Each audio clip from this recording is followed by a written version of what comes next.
Crise du coronavirus, entretien entre Charles Michalou pour la Société Louise Michel et le professeur émérite CHU Pitié-Salpêtrière, André Grimaldi.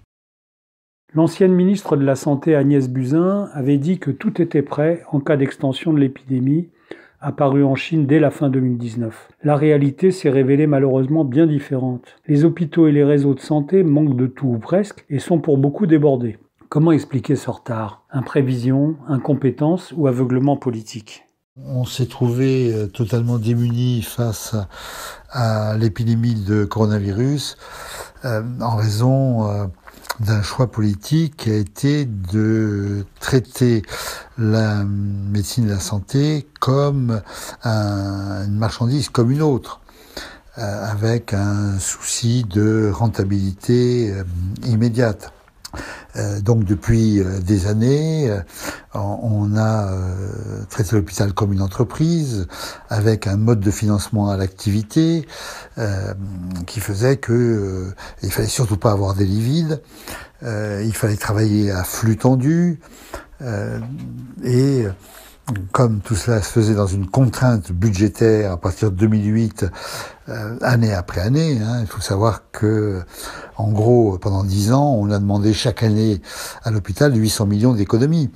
Alors, qui s'est fait au début par des réorganisations, puis par des suppressions de personnel, avec des mutualisations, avec des horaires variables, avec des conditions de travail dégradées. Donc, on a abordé la crise dans les plus mauvaises conditions. Il faut se rappeler que avant cette épidémie, il y en a eu une autre qui survient chaque année, qui était programmée, attendue, qui n'a pas été plus sévère en 2019 qu'avant, qui était l'épidémie de bronchiolite. Or, les hôpitaux de Paris se sont trouvés totalement débordés. Il a fallu adresser des enfants en ambulance de réanimation à plus de 200 km de Paris, à Lille, à Angers, à Orléans. C'était jamais vu. Tout ça, faute de lits et faute d'infirmières. Alors, il y a eu ce grand mouvement hospitalier avec 1000 démissions de chefs de service, avec le collectif interhôpitaux rassemblant médecins, mais aussi paramédicaux et aussi associations représentants des usagers, associations de patients. Tout ça n'a servi qu'à des gestes de communication et un desserrement minime du budget. C'est-à-dire qu'on a donné 200 millions et au lieu de demander 800 millions d'économies à l'hôpital, on ne demandait plus que 600 millions. C'est ça le grand projet, avec un gonflement des chiffres pour impressionner les téléspectateurs aux 20 heures. Donc on s'est trouvé avec 5000 lits de réanimation, quand l'Allemagne, qui n'a pas une idéologie différente, simplement qui a une puissance économique différente, elle avait plus de 10 000 lits de réanimation. Dans cette situation très tendue, les prophètes en quête de renommée médiatique rapide et les haut-parleurs de n'importe quel complot trouvent un écho auprès d'une partie de la population, crédule ou désespérée. Que penser de tout ça, des queues à Marseille, à la porte du professeur Raoult, de ces traitements miracles ? Au-delà, quelles peuvent être les solutions sanitaires à cette grave crise ? On s'est trouvé totalement dépourvu. Et incompétence, défaut d'expérience, on n'a pas réagi de manière adaptée. Arrogance également tricolore par rapport à ce qui se passait dans les pays asiatiques, en Chine, en Corée, et puis même par rapport à l'Italie. On a considéré que nous avons un système de santé très costaud, tout est prêt, ça rappelle la défense de la ligne Maginot. Alors, qu'est-ce qu'il aurait fallu faire ? Bon, non, c'est facile à dire, mais sur le coup, peu de personnes, j'ai entendu, en tout cas, l'ont dit, pas moi en tout cas. C'est évident que maintenant qu'il aurait fallu tester dès les premiers signes toutes les personnes qui avaient pu être en contact, avoir du coup un confinement sélectif, et puis se préparer à protéger l'ensemble de la population par les mesures barrières, très bien, mais dans les mesures barrières, il y en a une qui était complètement sous-estimée et qui est essentielle, qui est le port du masque. Le port du masque, c'est un réflexe qui est acquis dans les pays qui avaient déjà subi des épidémies. En France, on a dit non, c'est pas utile, le masque n'apporte rien, l'important c'est de se laver les mains. Bon, pas du tout, le masque c'est très utile. pour protéger du virus quand c'est des masques de haute protection, mais aussi pour éviter de mettre les postillons sur les autres dans la promiscuité, donc dans les transports en commun. Bon, alors le summum a été évidemment de fermer en urgence les bars et les restaurants, tout en demandant aux gens d'aller voter le lendemain. Au passage, un certain nombre de députés républicains, notamment, ont exigé que les élections, le premier tour, soient maintenues, et c'est les mêmes ensuite qui disent il faut absolument donner de l'hydroxychloroquine à tout le monde.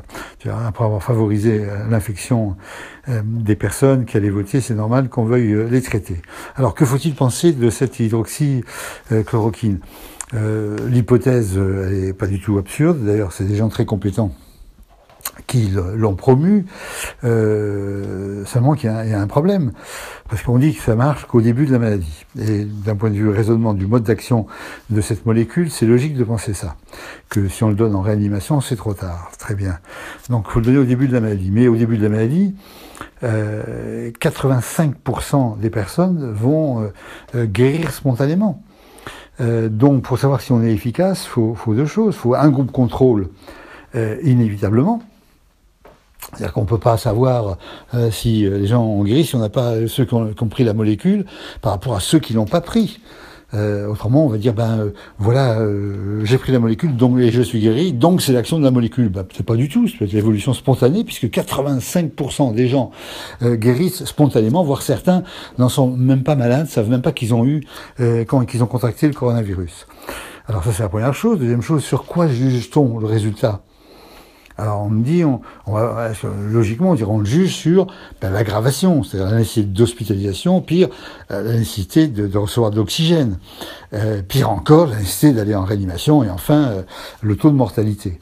Alors c'est pas sur ces faits cliniques que juge l'équipe du professeur Raoult, c'est sur ce qu'on appelle la charge virale, c'est-à-dire l'écouvillon permet de mesurer l'importance de la charge virale, c'est-à-dire du virus qui est porteur dans le prélèvement, qu'on retrouve dans le prélèvement. Oui, enfin, ce prélèvement par écouvillonnage est loin d'être totalement fiable. On a vu cette histoire de la jeune femme en France de 16 ans qui est morte du coronavirus, mais au début, justement, de sa maladie, à 2 reprises, les prélèvements étaient négatifs. Ce n'est que le 3e prélèvement, donc en phase tardive, qui était positif. Donc, le critère de jugement lui-même n'est pas simple pour dire, voilà, on baisse la charge virale. Oui, mais enfin, est-ce que c'est parfaitement fiable? Et deuxièmement, est-ce que c'est corrélé aux événements cliniques? Les arguments solides, c'est dire, voilà, la saturation d'oxygène, l'hospitalisation, le passage en réanimation, c'est ça qui compte. Hein. Donc, pas de groupe contrôle, un critère de jugement pas si solide que ça, donc c'est absurde, hein. Il peut faire ça il a fait sur 24 malades, maintenant sur 80, mais il peut le faire sur 100 ou sur 200. La démonstration sera apportée que s'il y a des groupes contrôle. Alors, le danger, c'est quoi? C'est que cette équipe a déjà proposé ce traitement pour le chikungunya. Autre virus. Bon, donc le risque, c'est quoi? C'est qu'un personnage brillant, reconnu, charismatique, tombe amoureux de son hypothèse. Bon. Et puis là, il a une occasion médiatique fantastique face à l'angoisse de développer son hypothèse. Mais on a déjà connu ça, c'est pour ça le risque. Alors, évidemment, il arrive avec une étude, il n'arrive pas avec rien. Il arrive avec une étude qui soulève une hypothèse, mais une hypothèse, c'est pas une preuve. Alors on a déjà connu ça. Pour les plus anciens, se rappelle peut-être que 2 professeurs de médecine français, dont un doyen, avec la ministre de la Santé de l'époque, avaient fait une conférence de presse pour annoncer qu'on avait trouvé le traitement du sida, avec la cyclosporine. En fait, les malades étaient morts et l'ensemble de la communauté scientifique avait haussé les épaules, voire pire. Bon, mais quand vous discutez avec le doyen Even qui a défendu ça, il continue à dire que c'était une hypothèse géniale et qu'on n'a pas occupé. Et je suis sûr que Raoult, quoi qu'il arrive, dira que son hypothèse était absolument géniale, que simplement pour des raisons de jalousie, de lobby industriel, de politiciens, etc. On ne l'a pas écouté, qu'autrement on aurait gagné beaucoup de choses. Alors ceci dit, si vous me dites ce que je souhaite qu'il ait raison. que cette hypothèse finalement soit confortée, encore faut-il qu'elle le soit. Et puis qu'on ait un début de traitement. Mais si on a un début de traitement, il faut bien comprendre. Hein, l'hydroxychloroquine ne marche pas comme l'insuline qui guérit un coma diabétique. Hein, si ça permet de gagner 10%, 20%, c'est déjà merveilleux. Mais donc ça veut dire là aussi qu'il faut des études sur des grands nombres pour pouvoir prouver l'efficacité. Et c'est très suspect, très décevant qu'un chercheur savant veuille pas refuse de respecter les règles internationales parce que son idée géniale n'a pas besoin d'être prouvée. Il suffit de l'accepter. Alors ensuite se pose la question, alors qu'est-ce qu'on pourrait faire? On va avoir un sacré problème pour le déconditionnement. Parce que le déconditionnement, tant qu'on n'a pas de vaccin, la population n'est pas immunisée. Donc il suffit de rencontrer un porteur sain, ou pas sain d'ailleurs, et puis que l'épidémie redémarre. Donc cette fois-ci, ce qu'on n'a pas fait au tout début, il faut le faire. C'est-à-dire qu'il va falloir tester.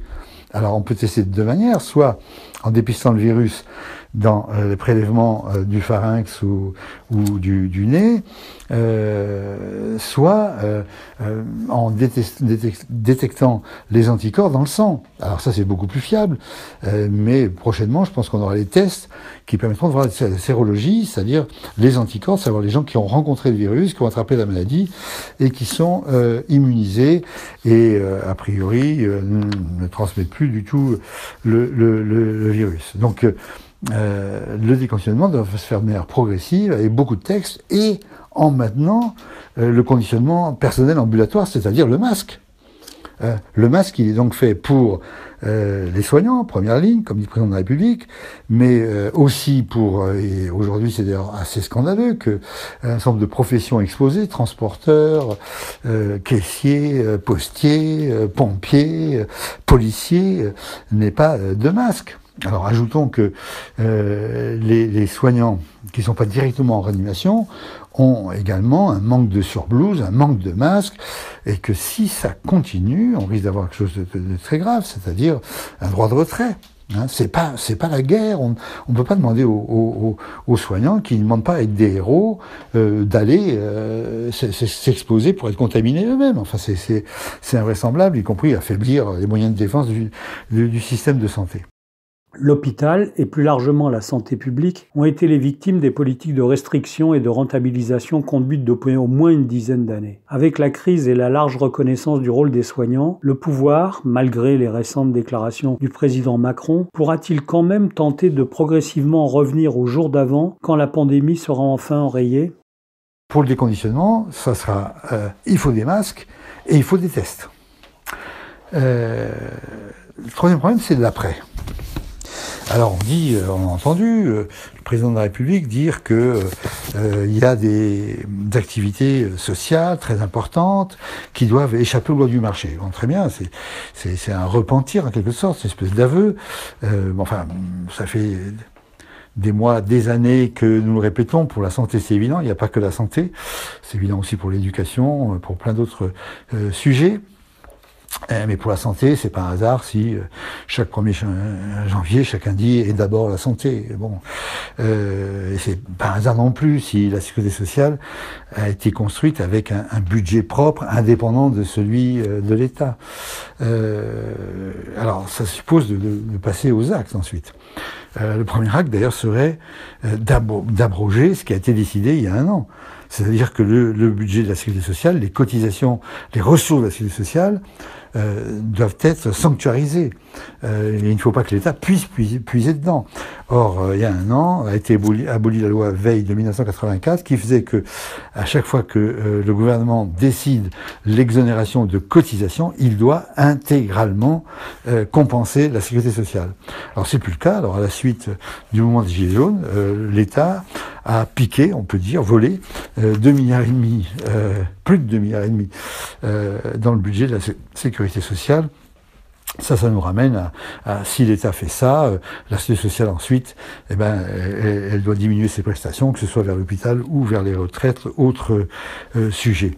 Alors, très bien ce discours, il faut donc qu'il y ait des services publics, il faut qu'il y ait des services publics qui ont des valeurs publiques, il faut que les infirmières soient payées correctement.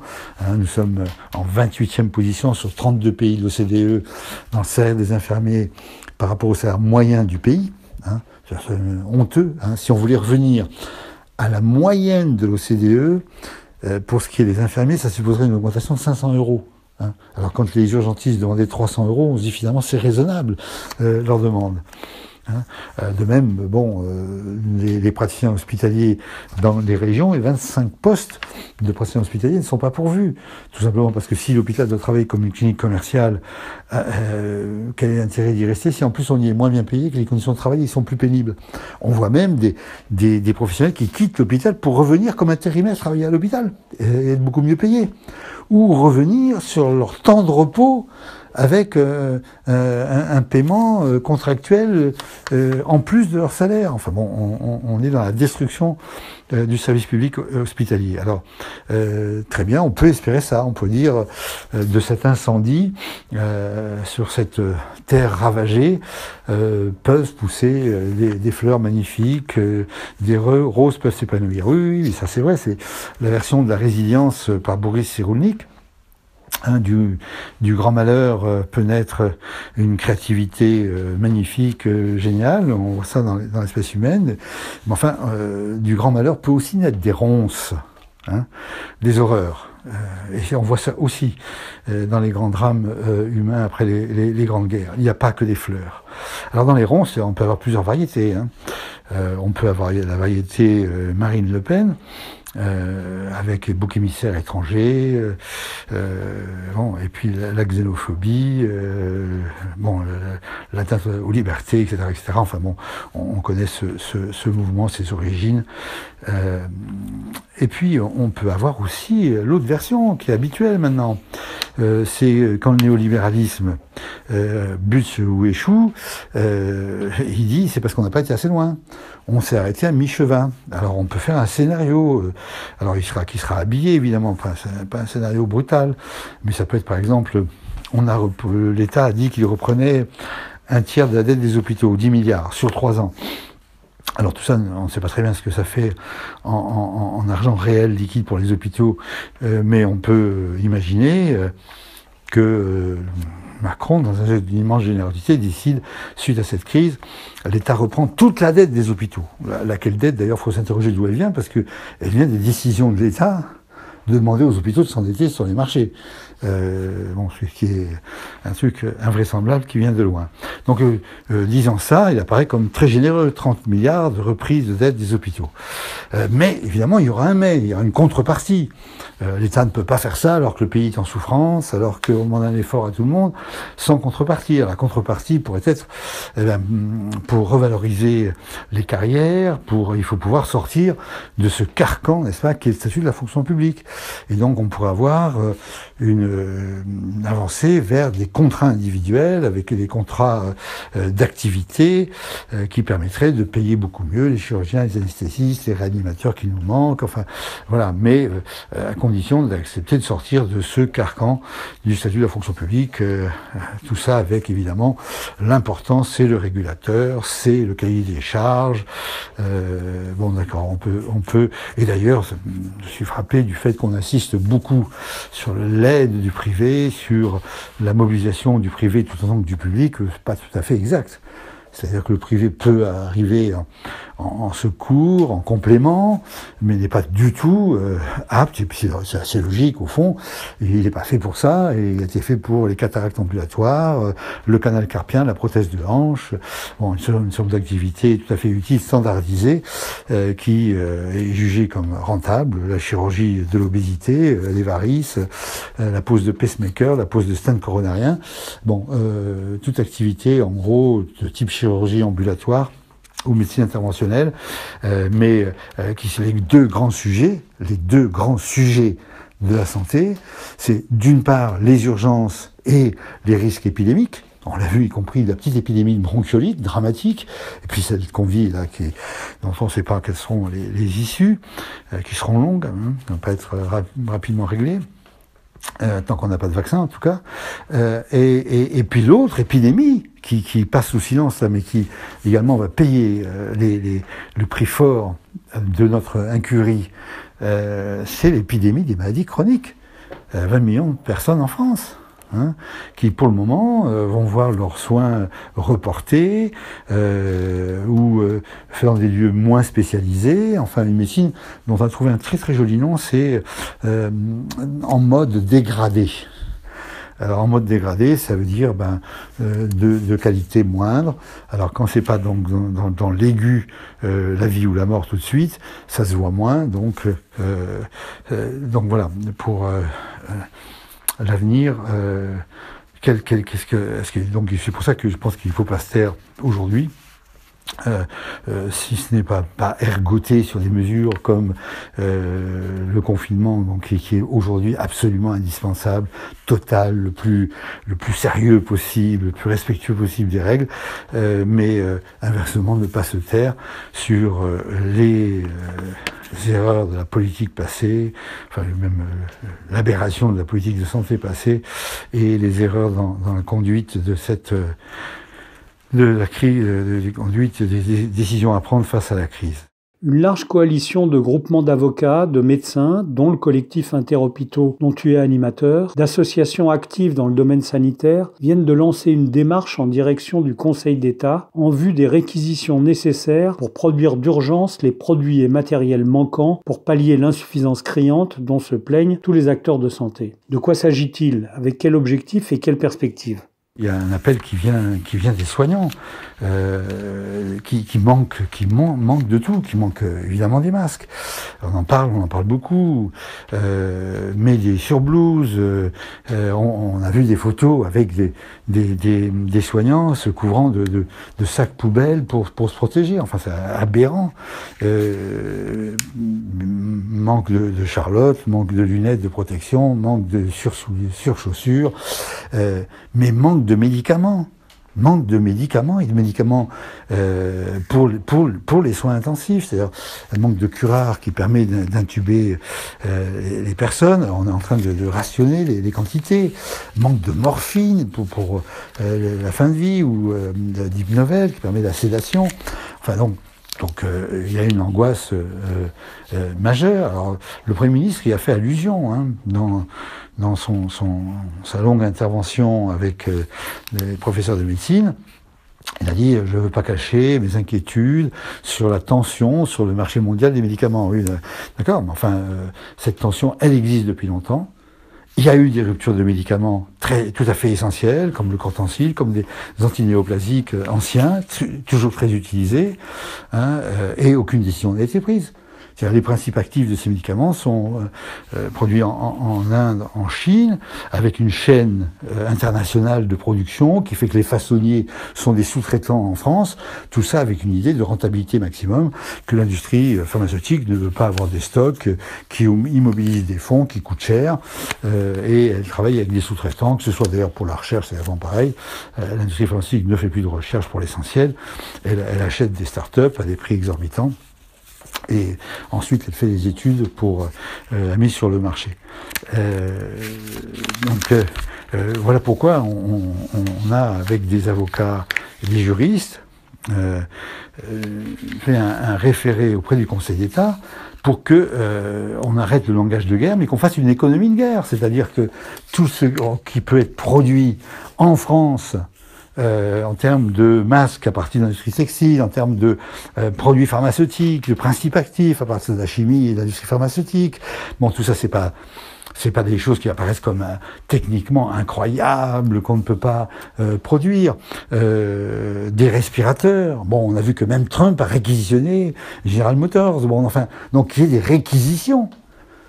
Et pas seulement un engagement, la bonne volonté, et on remercie l'industrie du luxe de produire de la solution hydroalcoolique, et on dit qu'on va donner 1 million de masques, ce qui est très bien, mais c'est tout à fait dérisoire.